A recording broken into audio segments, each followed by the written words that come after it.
Hello students, तो कैसे हैं आप लोग बताइए।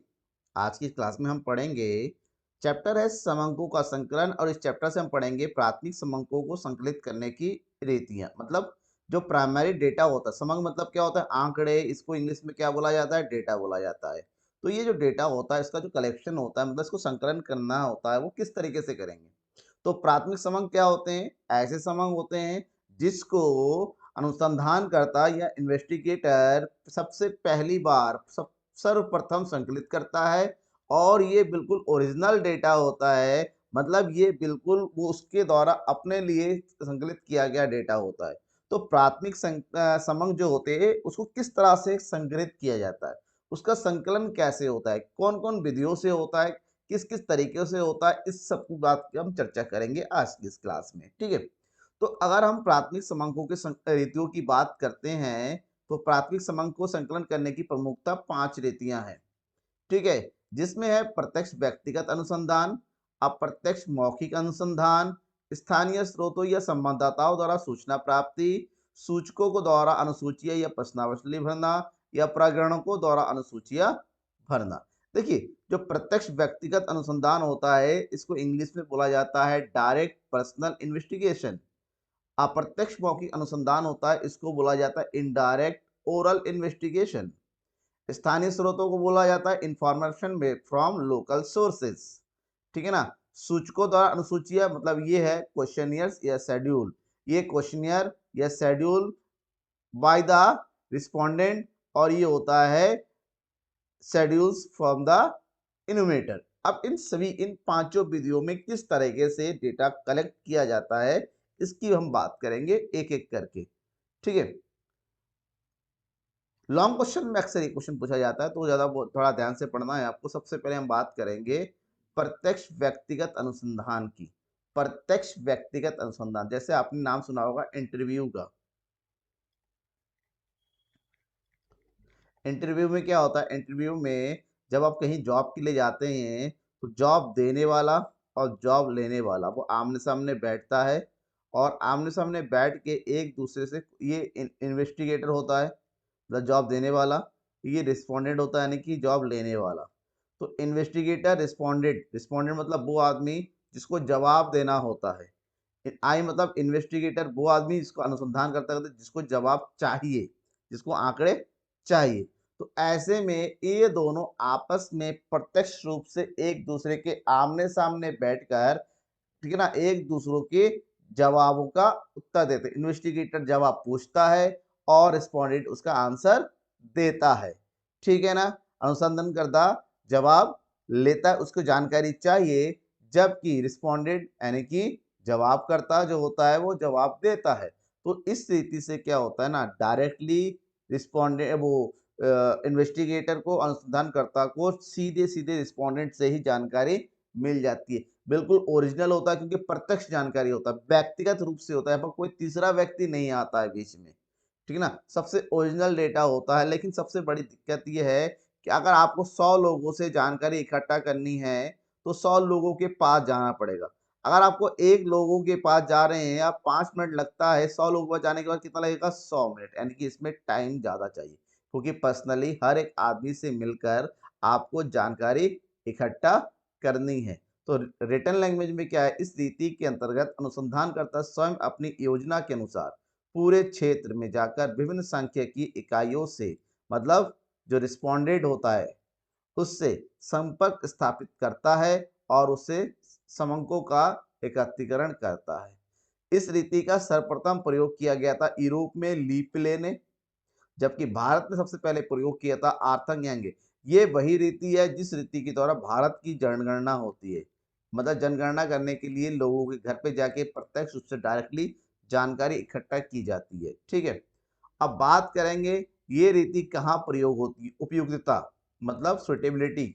इस रीति का प्रयोग वहां किया जाना चाहिए जहां पर अनुसंधान का क्षेत्र बहुत ही छोटा और स्थानीय प्रकृति का होता है। मतलब अगर क्षेत्र बड़ा होता है, अब खुद सोचिए, बड़े क्षेत्र को से जानकारी इकट्ठा करने के लिए आपको जो है यहाँ पर समय भी ज्यादा चाहिए और साधन भी ज्यादा चाहिए। तो ऐसे में इस रीति का प्रयोग बड़े क्षेत्र में करना पॉसिबल नहीं है। दूसरी बात, जब आपको जो जानकारी चाहिए, जो समंग चाहिए, बिल्कुल मौलिक चाहिए, मतलब ओरिजिनल चाहिए।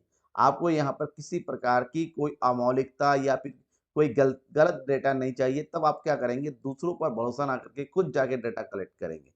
जहाँ पर शुद्धता पर अधिक जोर दिया जाता है, मतलब डेटा एक्यूरेट चाहिए, ठीक है?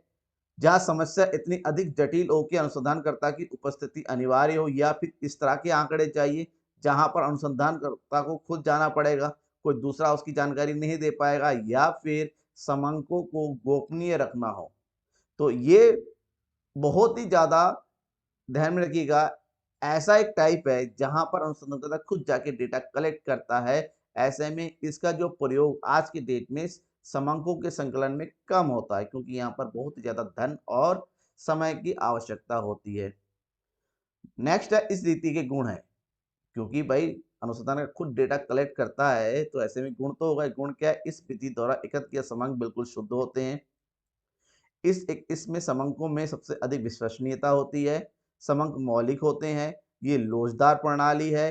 समंकों में एकरूपता और सजातीयता पाई जाती है, और इसके एक सूचना के साथ साथ कई तरीके की सूचनाएं भी इससे प्राप्त हो जाती है। ठीक है, इसके गुण है, लेकिन गुण के साथ साथ इसके कुछ अवगुण भी है। अवगुण कौन कौन से हैं?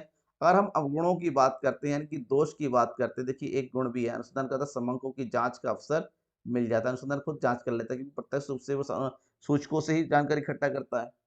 ठीक है, तो इसकी जो दोष की बात करते हैं, तो प्रमुख दोष क्या क्या है? इसके प्रमुख दोष है कि इसका प्रयोग क्षेत्र सीमित होता है, विस्तृत क्षेत्र के लिए क्योंकि इसका क्षेत्र बहुत ही बड़े क्षेत्र में नहीं हो सकता, विस्तृत क्षेत्र में इसका प्रयोग पॉसिबल नहीं है। सबसे बड़ा दोष इसमें इसे पक्षपात हो सकता है, कि सूचक जो जानकारी देता है और जो आपका अनुसंधान करता हो सकता है उस जानकारी को बदल दे। ये रीति अव्ययी होती है, इसमें बहुत ज्यादा धन, समय और श्रम की आवश्यकता होती है। ठीक है, सीमित क्षेत्र में लागू करने पर निष्कर्ष भ्रामक हो सकते हैं, मतलब गलत हो सकते हैं। इस ये बात को ध्यान देना है आपको। ठीक है,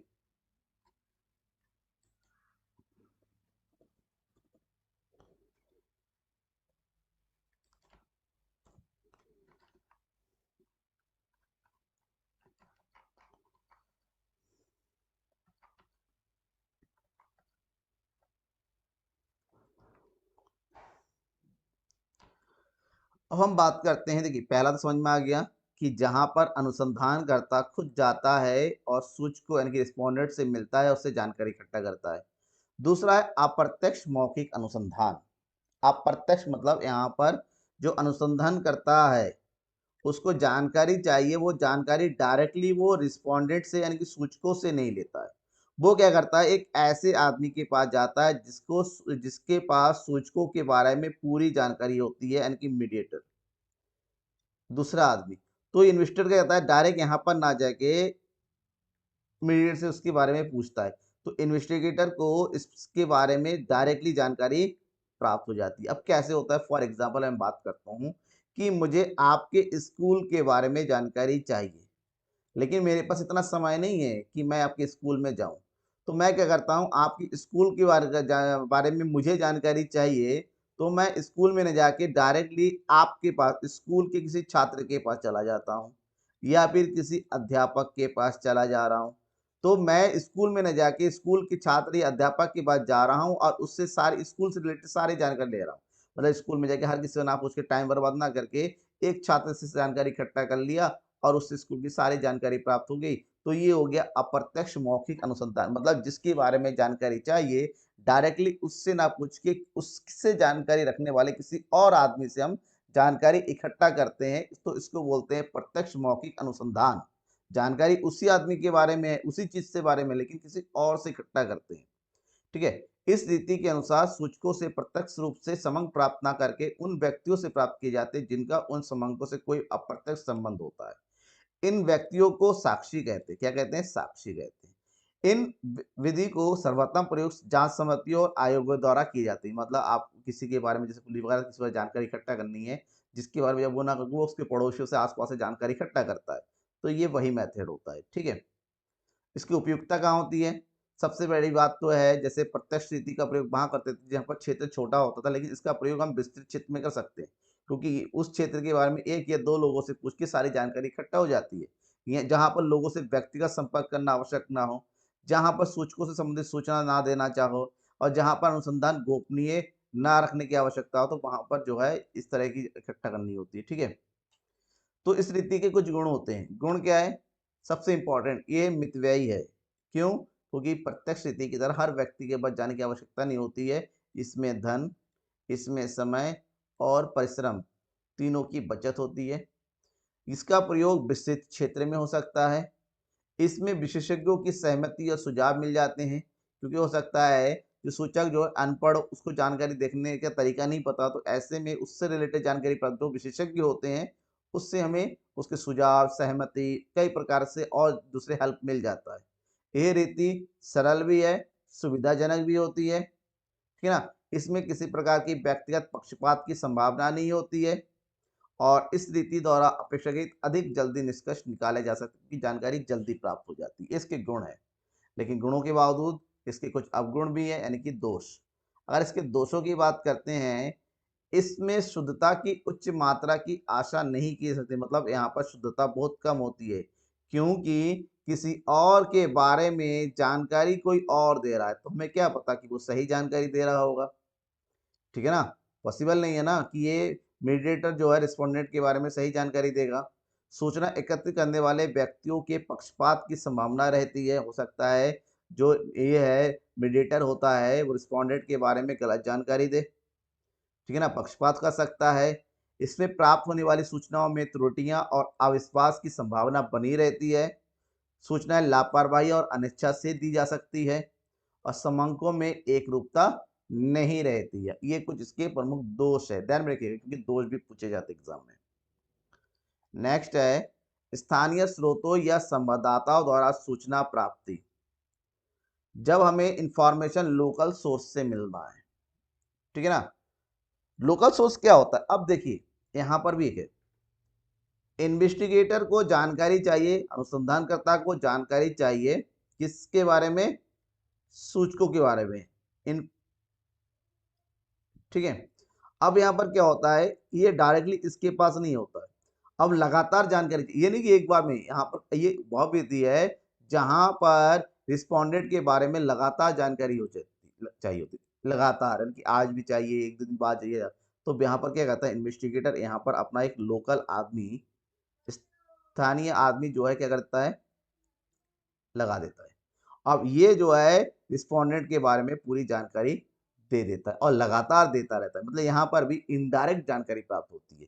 लेकिन बात यह है कि जो लोकल सोर्स होता है वो इन्वेस्टिगेटर का खास आदमी होता है, जो इसी एरिया में रहता है और लगातार यहाँ से जानकारियाँ इकट्ठा करता है, ठीक है।